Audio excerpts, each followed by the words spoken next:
기회인가? 유혹인가? 오늘 이 말씀의 내용을 가지고 함께 말씀의 은혜를 나누겠습니다. 신앙생활은 싸움입니다. 영적인 싸움이죠. 구체적으로 말하면 끊임없는 마귀와의 영적인 싸움입니다. 여러분, 마귀가 어떤 식으로 우리에게 도전해오고 싸움을 걸어올까요? 머리에 뿔을 달고? 그럼 다 알겠죠. 마귀는 교묘하고 교활한 방법으로 우리에게 다가옵니다. 때로는 욕심이라는 것으로, 때로는 두려움으로 우리의 심령을 흔들기도 하고 우리의 마음을 흔들어 버립니다. 욕심, 이 사탄 마귀가 우리의 욕심을 자극을 합니다. 여러분, 욕심이 아무것도 아닌 것 같아도 욕심에는 생명력이 있어요.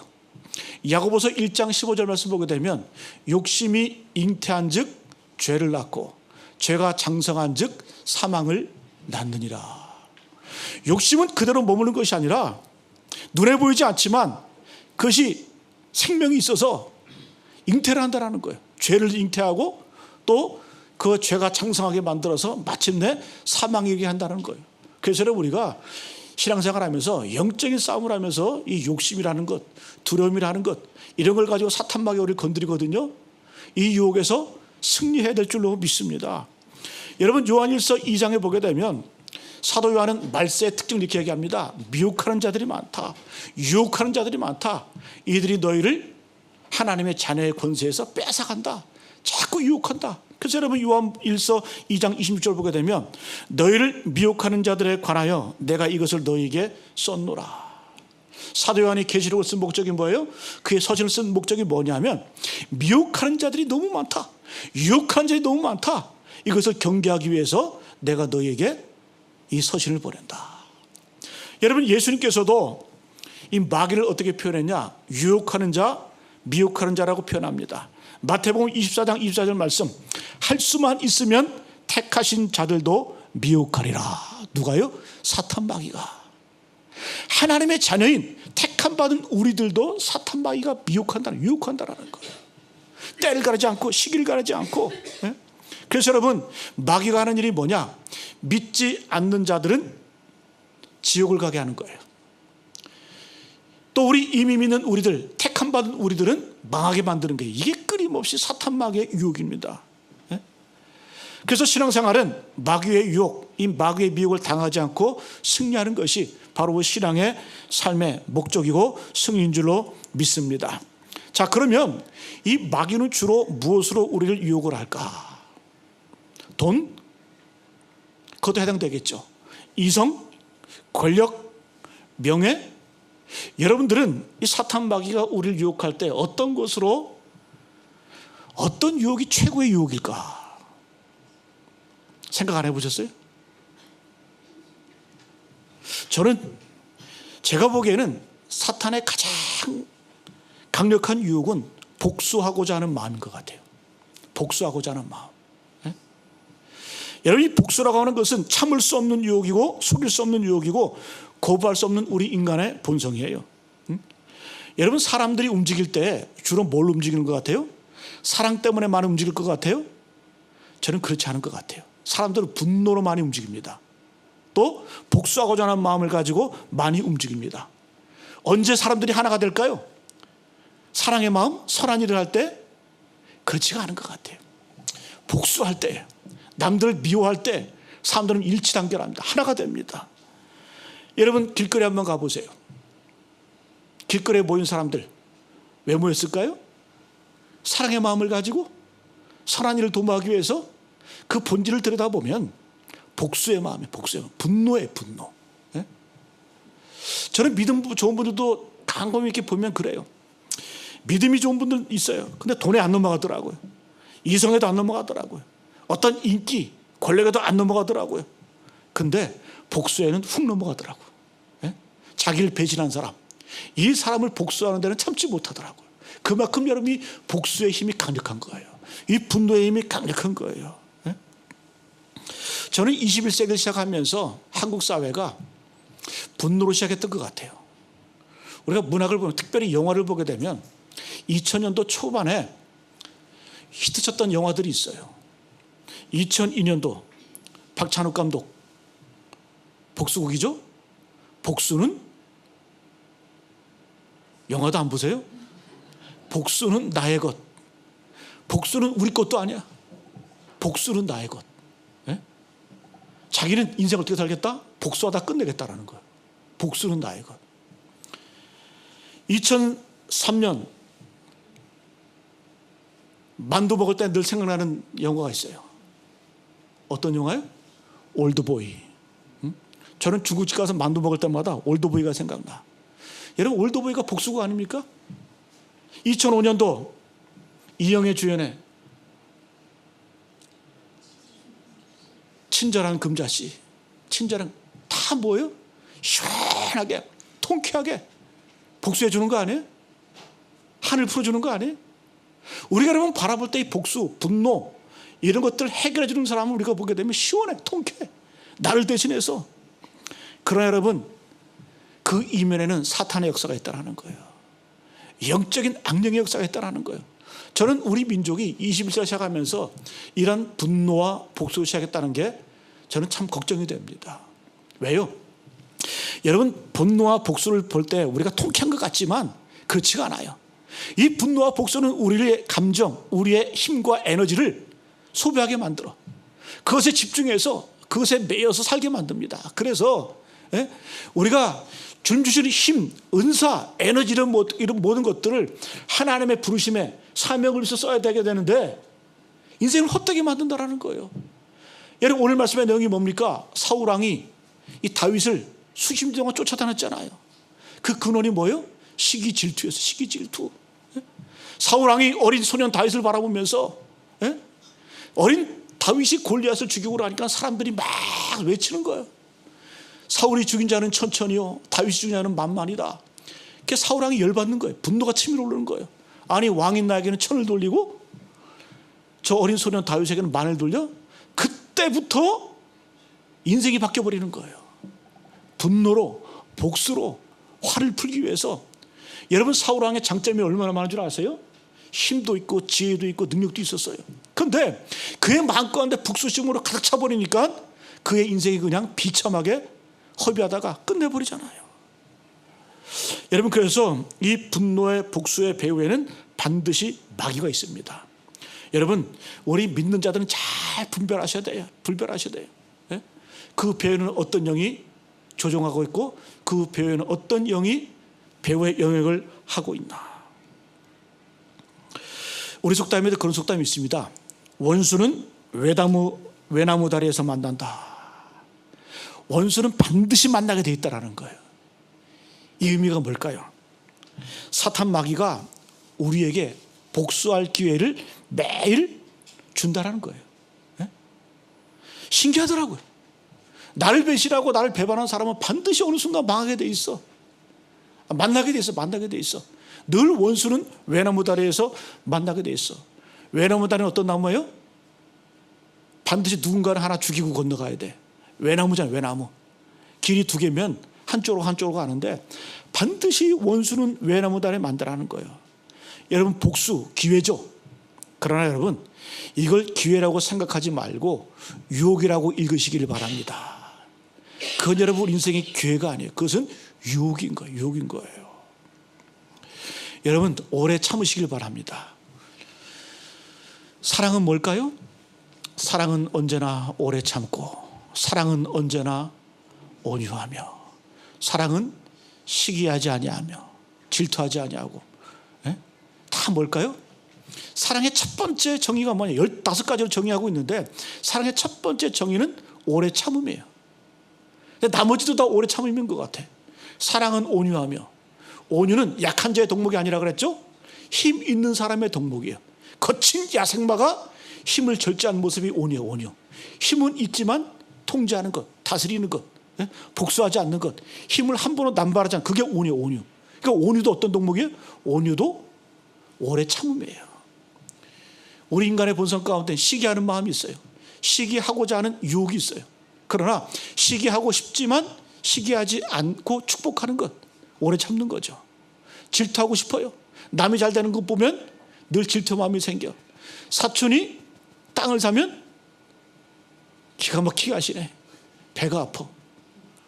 사촌이 집을 사면 똥이 마렵다 그러더라고요. 왜 그럴까요? 우리 인간의 본성 가운데는 시기 질투가 나를 차려잡고 있어. 그러나 시기하고 싶지만, 질투하고 싶지만 참는 게 참는 게 사랑인 거예요. 예? 복수하고 싶지만 마찬가지예요. 참는 것, 이건 기회가 아니라 유혹이다 라고 생각을 하고, 내 힘과 에너지, 내 은사를 허비하지 말고 하나님의 부심이 있는데, 하나님의 사명이 있는데 거기에 쓰라는 거예요. 오늘 이 말씀이 바로 우리에게 주는 하나님의 교훈인 줄로 믿습니다. 저는 목사이기 때문에 지금까지 수많은 분들을 많이 봤어요. 그런데 복수만 안 해도, 참기만 해도 그분의 인생의 50%는 길이 열리더라고. 참기만 해도, 복수하지 않아도. 그런데 길이 막히는 분들 보면 항상 내가 서운한 게 있고, 내가 악감정이 있고, 내가 복수하는 어떤 그런 배신의 경험하게 되면 그걸 복수하려고 그걸 참지 못해서 그것 때문에 인생을 허비하더라고. 길이 막혀버리더라고. 여러분, 하나님이 우리에게 원하시는 그런 뜻은 복수, 이건 기회가 아니라는 거예요. 악한 영의 역사라는 거예요. 오늘 여러분, 이 다윗의 이야기가 뭘까요? 바로 이 다윗은 복수할 기회가 생겼어요. 사울왕, 자기를 10수년 동안 죽이려고 쫓아다닌 그 사울왕을 죽일 기회가 있는데 많은 사람들이 이걸 기회라고 얘기했어요. 근데 다윗은 이건 기회가 아니다, 이건 유혹이다, 악한 영의 유혹이다 라고 단호히 거절하고 하나님 말씀에 순종하면서 그의 인생을 풀어나갑니다. 그리고 정말 이 세상에 누릴 수 없는 어떤 큰 복과 은혜를 누린 사람이 바로 다윗이라는 거예요. 여러분, 예수님도 보세요. 예수님 십자가 달려 죽으셨잖아요. 가장 연약한 모습으로, 가장 약한 모습으로 십자가 달려 죽으셨어요. 예수님이 힘이 없을까요? 아니죠. 하나님의 아들이십니다. 천군만마를 동원해서 이 땅을 정복하고 다스릴 수 있는 분이에요. 그러나 우리 주님께서 어떻게 해요? 십자가를 오래 참으사 구원의 역사를 이루셨잖아요. 참으심을 통해서, 그 십자가를 통해서 하나님의 말씀, 아버지 하나님의 말씀에 따라서 순종했을 때 우리 모두가 이런 구원의 은총을 입게 된 줄로 믿습니다. 자, 오늘 이 다윗의 모델을 한번 살펴보기로 합니다. 다윗은 도망자예요. 힘듭니다. 사울왕 때문에 잘못한 것도 없어요.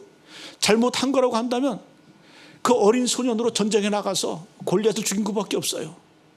그것 때문에 다윗은 10수년 동안 쫓겨다니면서 처량하며 도망갑니다.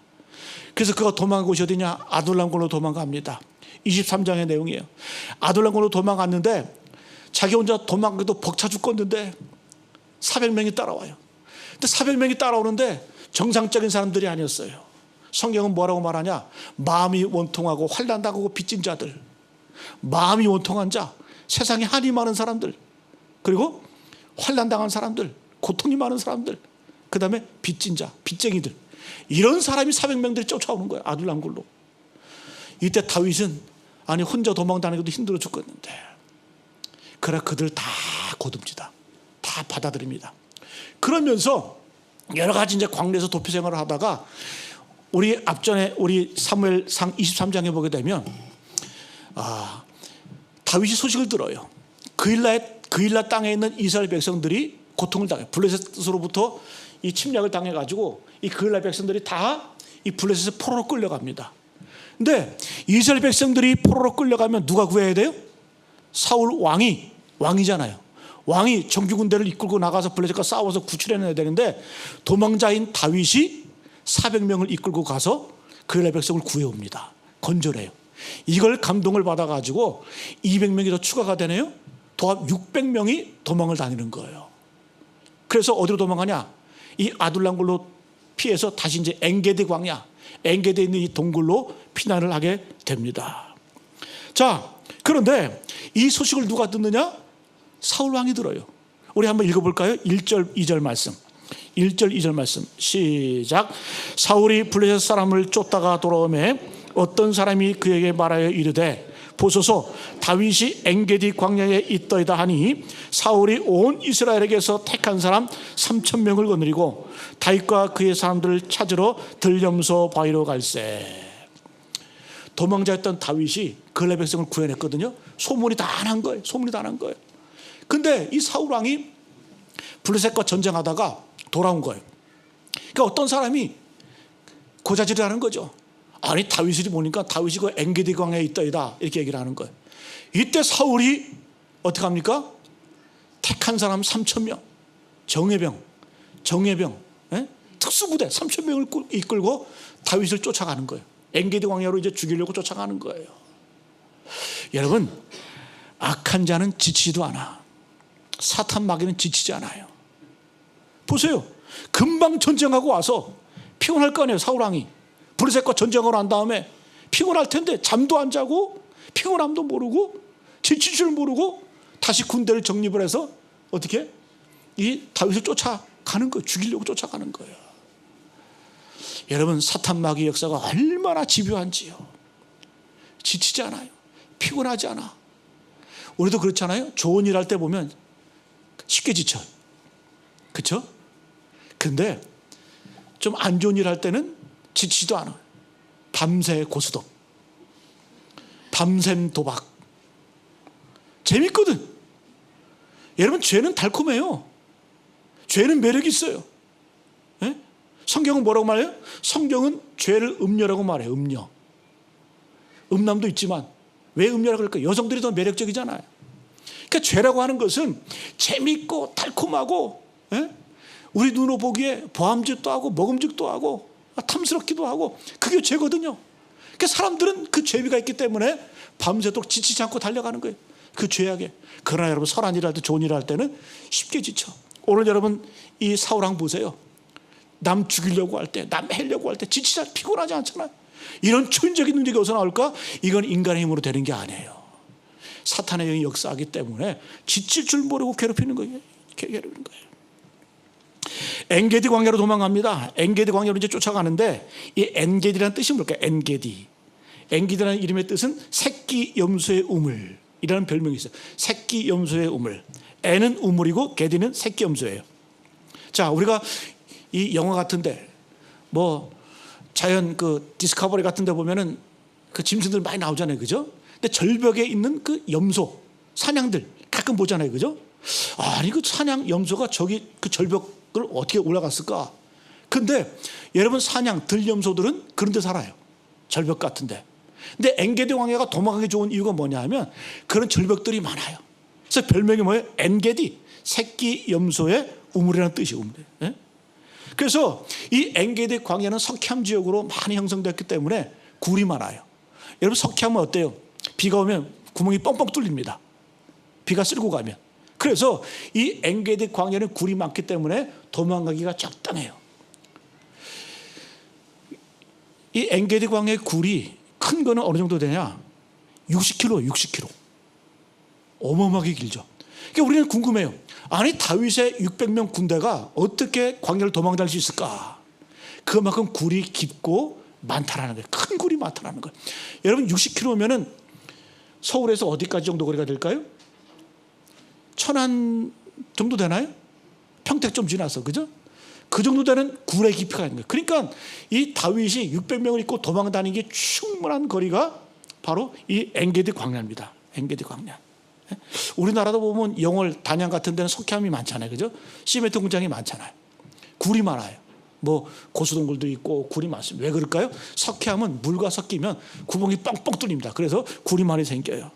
자, 그런데 이런 상황 가운데 이제 3,000명의 군대가 다윗을 쫓아가는데 어떤 일이 벌어지나? 좀 이상한 일이 벌어져요. 우리 4절 말씀 같이 4절 말씀. 3절 말씀. 3절 말씀 시작. 길가 양의 우리에 이른즉 굴이 있는지라 사울이 뒤를 보러 들어가니라 다윗과 그의 사람들이 굴 깊은 곳에 있더니. 막 쫓아가다가 갑자기 사울이 굴로 들어가요.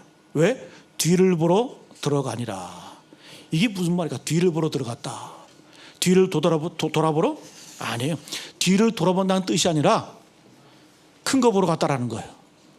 네? 용변 보러 갔다, 똥 싸러 갔다라는 거예요. 갑자기 뒤를 보러 갔다라는 거예요. 근데 공교롭게도 그 굴에는 그 엄청난 크기겠죠, 굴이.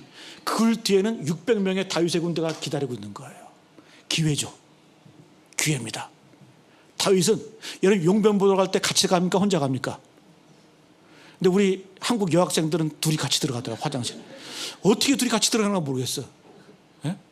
근데 본래 용병 보러 갈 때는 왕이라도 혼자 들어가요. 그러니까 사울 왕이 혼자 들어갔겠죠, 용병 보러. 이제 엉덩이 까고 용병을 보는데 뒤에는 누가 있어요? 다윗의 군대 600명이 도사리고 있는 거예요. 도사리고 있는 거예요. 예? 이때 다윗의 부하들은 뭐라고 말해요? 왕이 아니죠, 다윗은. 다윗이시여, 기회입니다. 당신의 원수를 죽일 수 있는 기회입니다. 자, 우리 한번 읽어볼까요? 4절 말씀. 4절 말씀 시작.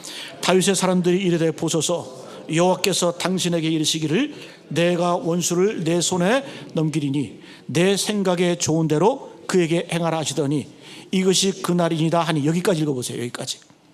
사람들이 다윗에게 외치는 거예요. 얘기하는 거예요. 쏘고쏘고대면서 다윗이요, 이건 기회입니다. 우리가 굴에서 늘 하나님께 예배했죠, 찬송했죠, 하나님 말씀이 있었죠. 아마 이때 다윗이 도망 다닐 때 선지자 한 명이 따라갔던 것 같아요. 우린 추측하기를 갓 선지자가 함께 했던 것 같아요. 그래서 항상 예배들 때마다 하나님의 말씀을 읽으면서 어떤 말씀으로 권면했을까? 다윗이여, 당신의 원수를 하나님께서 당신의 손에 붙일 것입니다. 하나님의 말씀을 이미 알고 있어. 또 사람들도 이렇게 보기에 이거 기회입니다, 하나님 주신 조로의 기회입니다 하면서 죽여버립시다. 단칼에 베어버립시다, 원수 사울을. 예? 여러분, 다윗은 굴에서도 예배했거든요. 시편 57편이 대표적인 시편이에요. 내가 만민 중에 주께 감사하며 주의 이름을 선포하리이더라. 내가 만민 중에, 이 영광스러운 시편의 말씀을 다윗이 굴에서 외쳤던 그 말씀이거든요. 자, 이제 기회입니다. 근데 이 선지 중에 갓이 뭐라고 말씀했을까? 내가 원수를 내 손에 넘기리니.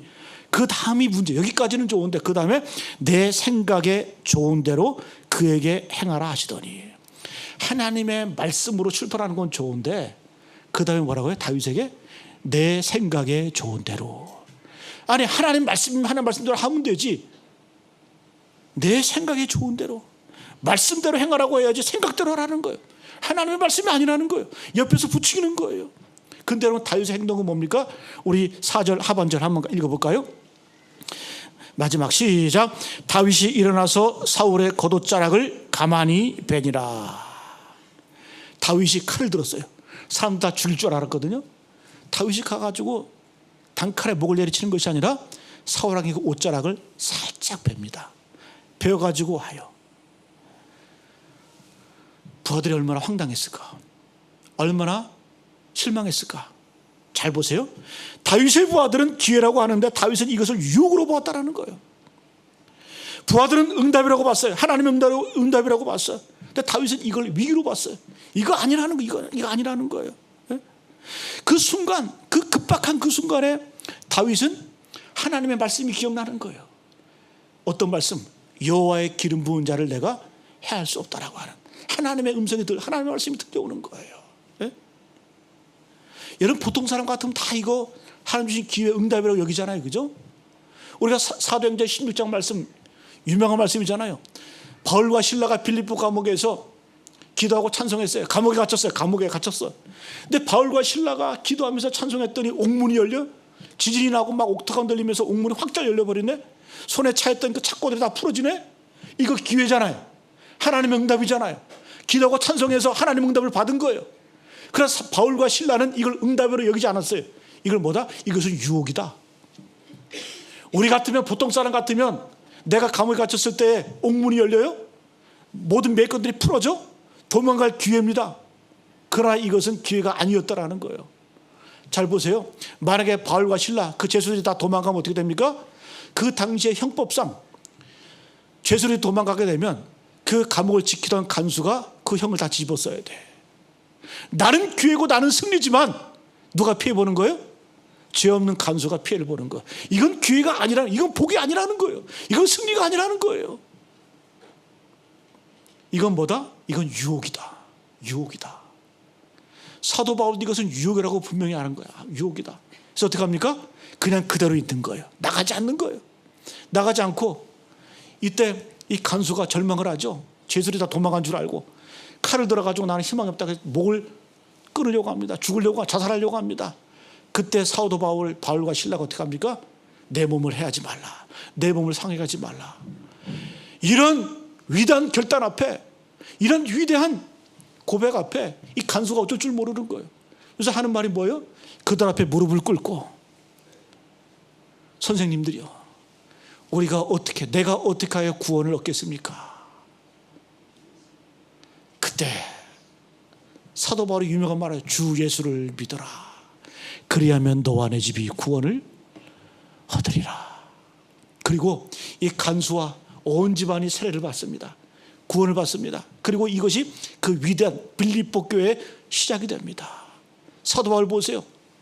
우리 같으면 보통 이것이 기회입니다, 승리입니다, 하나님의 응답이라고 착각을 하는데, 그때 여러분 우리는 생각하셔야 돼요.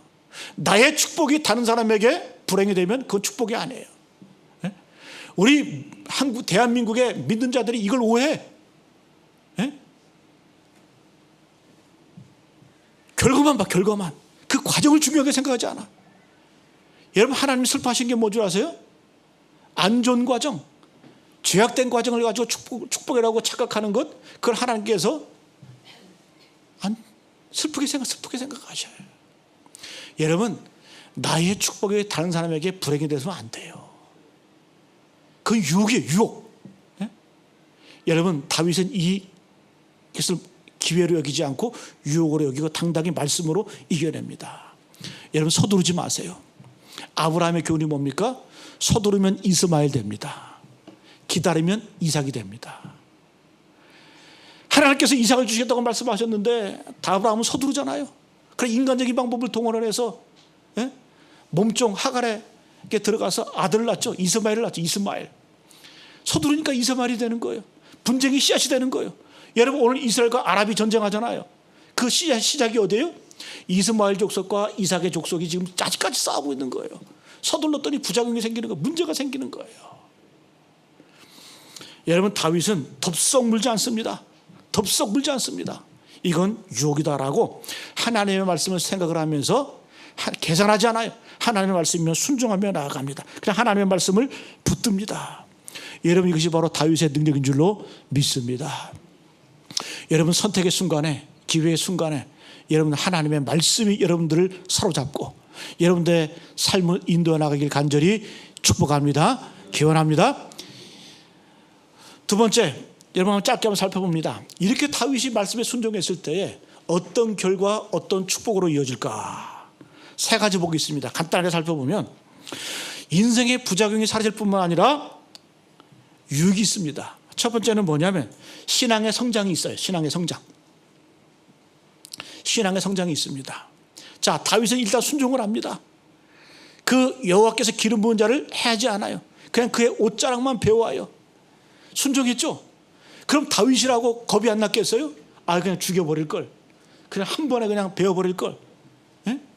인간적인 방법을 사용하지 않고 하나님의 말씀 순종했음에도 불구하고 그의 마음가운데 불안함이 있겠죠. 여러분, 불안하면 더 기도해요. 이 순종을 통해서 다윗은 더 기도하게 만들고 더 하나님을 의지하게 되었다는 거예요. 순종하면 기도하게 돼 있어요. 제가 여러분에게 묻습니다. 언제 기도를 많이 할까? 고난당하면 기도 많이 할까요? 아니면 순종할 때 기도를 더 많이 할까요? 제가 보는 관점에서는 여러분, 시험당하고 고난당하면 기도 많이 할 것 같죠? 그렇지가 않아요. 오히려 순종할 때에 기도를 더 많이 해요. 순종하는 사람이 기도가 더 많이 합니다. 왜? 내가 하나님의 말씀에 계산하지 않고 순종을 했거든요. 순종을 해버리고 나니까 늘 불안해. 아직까지 두려워. 그래서 어떻게? 하나님 책임져 주십시오. 하나님이 인도해 주십시오. 더 붙들고 주려 매달리는 거예요. 그래서 순종하는 사람이 더 기도하는 거예요. 순종하는 사람이 더 맡기고 신뢰하고 주님 앞에 기도하는 거예요. 어떤 교회가 기도 많이 할까요? 순종하는 교회가 기도 더 많이 합니다. 고난당했을 때 기도는 그 반짝 기도예요. 반짝 기도. 오히려 순종할 때 여러분 기도가 더 많아져요. 로마서 1장 10절 보게 되면 사도 바울이 유명한 말씀, 믿음으로 믿음에 이르게 하나니, 믿음으로 믿음에 이르게 하나니, 오직 의인은 믿음으로 말미암아 살리라. 위대한 말씀이죠. 여기서 말하는 이 믿음으로 믿음에 이르게 한다, 이 말이 뭘까요? 순종할 때 나오는 그 믿음이 다음의 믿음으로 우리를 이끌어간다는 거예요. 더 큰 믿음, 작은 순종의 믿음이 더 큰 순종의 믿음으로 우리 이끌어간다는 거예요. 그래서 여러분, 믿음을 키우는 것은 믿음이 키우는 거예요. 사랑을 키우는 것은 사랑이 키우는 거예요. 작은 믿음이 더 큰 믿음을 갖고 오는 거예요. 작은 사랑이 더 큰 사랑을 가져오는 거예요. 작은 순종이 더 큰 순종을 가져오는 거예요.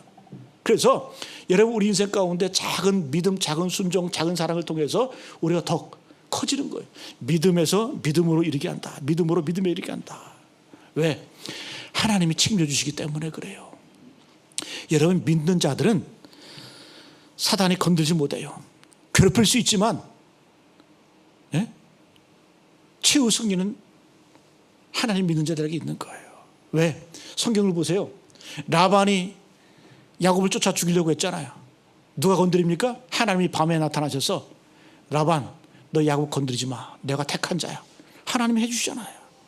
애굽왕 바로 그랄왕 아비멜렉에게 이 아브라함이 연약해서 자기 아내를 누이라고 속이잖아요. 그죠? 그때 이 애굽왕 바로가 이 아브라함의 아내 사라를 취하려고 하니까 갑자기 꿈에 밤에 하나님이 나타나셔가지고 애굽왕 바로에게 건들지 마. 그랄 아비멜렉에도 건들지 마라. 하나님이 지켜주시고 하나님 승리 주시다는, 이걸 경험을 통해서 어떻게 더 큰 믿음으로 성장할 수 있다는 거예요. 두 번째, 이 다윗 왕가의 배신의 전통이 사라집니다. 배신이 사라져요. 자, 다윗이 이후에 다윗의 아들 솔로몬이 왕이 되잖아요. 그죠? 솔로몬 이후에 이 나라가 두 쪽으로 쫙 갈라집니다. 북쪽 열지파로 여로보암을 통해서 북왕국이 형성이 되고, 또 남쪽의 두 지파 유다와 베냐민 지파가 남왕국을 형성하게 됩니다. 자, 그런데 북이스라엘을 보게 되면 왕조가 9왕조 19왕이 이어져요. 9왕조가 바뀌어요. 19명의 왕이 이어갑니다. 근데 왕조가 바뀌는 거예요. 이 말은 뭐예요? 북이스라엘 땅에는 항상 쿠데타가 있었다는 거예요. 반란이 있었고 배반이 있었고, 그리고 항상 이 모반이 있었다, 반역이 있었다는 거예요. 그런데 남왕국은 보게 되면 다윗 전통의 왕가죠. 그죠? 이 남유다를 보게 되면 항상 어떻게 해요? 이 왕가가 그냥 다윗 왕가로 이렇게 이어집니다. 집안끼리에 내분이 있었지만 누가 반역을 해서 왕위를 찬탈하거나 다른 왕조가 들어서는 거, 그런 게 없어요. 이게 뭘까요? 배신의 전통이 사라졌다는 거예요. 그러나 북이스라엘은 어떻게 해요? 늘 배반이 있었고 모반이 있었고 반역이, 쿠데타가 있어요. 자, 보세요. 이게 뭐냐 하면 하나님께서 역사하시면, 하나님이 인도하시면 배신의 전통이 사라진다는 거예요. 다윗의 왕가가 그렇게 됐다는 거예요. 우리가 마태복음 1장을 딱 열어보면 족보가 쭉 나오죠. 누구죠? 다윗의 족보죠. 그러니까 이 왕위가 끊어지지 않고 끊임없이 이 왕위를 이어난 그런 아름다운 전통이 바로 이 다윗 왕가에 세워졌다는 거예요.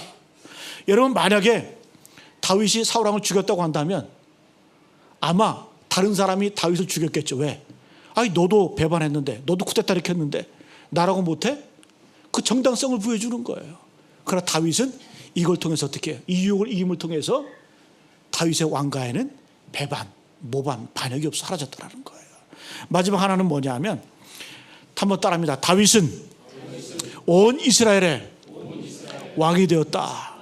완전한 통치자가 되었다는 거예요. 오늘 여러분, 예수 그리스도 우리의 왕이시잖아요. 누구의 후손입니까? 다윗의 후손이잖아요. 왜 그럴까요? 다윗은 자기 원수를 선대합니다.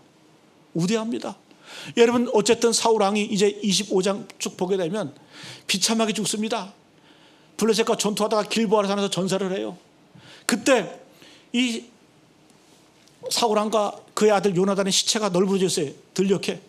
그때 길앗 사람들이 그 시체를 거두다가 장사를 잘 지내줍니다. 근데 우리가 다윗 같으면 어떻게 했어요? 인간적인 마음으로 원수를 장사를 지내줘? 그런데 다윗은 그렇게 하지 않고 그 사울왕의 장사를 잘 지내준 길앗 사람들을 우대합니다. 선대합니다. 또 그리고 이 사울왕이 죽었지만 그의 아들 가운데 무비보셋, 몸이 아픈 무비보셋이 있어요. 근데 이 사울왕의 아들이었던 무비보셋을 다윗은 그 아들을 데려다가 자기 식탁에 같이 먹습니다. 자기 아들들과 같이 먹게 해요. 원수의 집안이지만 우대하며 선대합니다. 손으로 갚습니다. 또 이 사울왕의 죽음을 애도하면서 활의 노래를 부릅니다. 노래를 부릅니다. 이게 다윗이라는 거예요. 다윗은 보게 되면 통합의 정치, 통합의 어떤 그런 아름다운 덕을 유지했던 사람이 바로, 그러니까 어떻게 돼요? 온 이스라엘에 이 베냐민 지파가 사울왕의 집안 아닙니까? 근데 남왕국이 어떻게 형성돼? 유다 지파와 베냐민 지파가 함께 어울려서 연합을 해서 남왕국을 형성하게 되었다는 거예요. 여러분, 말씀을 마치겠습니다. 복수를 좋아하면 인생이 작은 그릇에 멈춰버려요. 큰 그릇이 못 돼. 복수 좋아하면. 그런데 복수의 유혹을 이기면 큰 그릇이 됩니다. 여러분, 하나님 주신 은사와 사명을 복수에 사용하지 말고, 분노에 사용하지 말고 사명에 사용하시길 간절히 축복합니다. 여러분, 오늘도 이 땅을 살아갈 때 수많은 유혹들이 나를 이끌어갈 거예요. 그러나 잘 분별하셔. 하나님의 말씀이 기준이 되어서 분별하실 때에 이것이 기회인가, 이것이 유혹인가 잘 분별하셔서 다윗처럼 승리의 길, 영광스러운 삶을 살아가시는 우리 모두 되시기를 축복합니다.